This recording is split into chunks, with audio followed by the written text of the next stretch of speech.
I don't know if this is true, but this may be my first Atari Jaguar buried treasure. This is from Ian Mutu. He's suggesting that we talk about Tempest 2000, the Jeff Minter classic, which came out for the Jaguar. And when I put it into my Jaguar, it never came out of my Jaguar. It's a classic game, and of course it lifts on the 80s arcade game, which is also incredible. I recently got that little tiny game from Replicade, the tiny arcade machine version of Tempest, and I love it.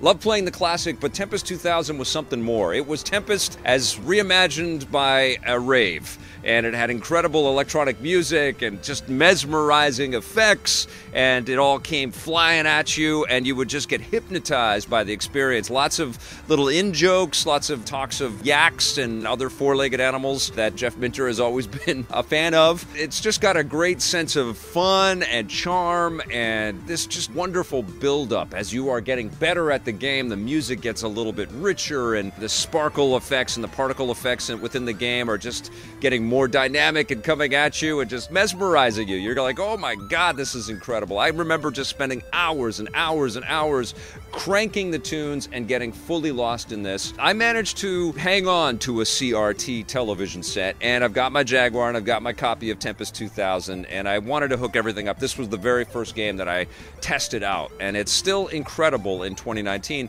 Luckily, you don't have to have an Atari Jaguar to have this experience. You can get Tempest 4000, which Atari worked with Jeff Minter, even though they've had a little bit of an interesting relationship over the years. They worked out some of the stuff that they had between them, and they brought out Tempest 4000 last year for the PlayStation 4 and for the Xbox One, I believe, and I think you can get it for the PC, and I think there might be a VR thing cooking or coming soon. But Tempest 4000 is great. It's not as great, and mostly because I think I was expecting it to blow my mind like the original Tempest 2000, but it didn't feel as great and fill me with as much elation as playing that original Tempest 2000 game did. You Jaguar owners out there know what I'm talking about, though. It's amazing, and it's absolutely a buried treasure.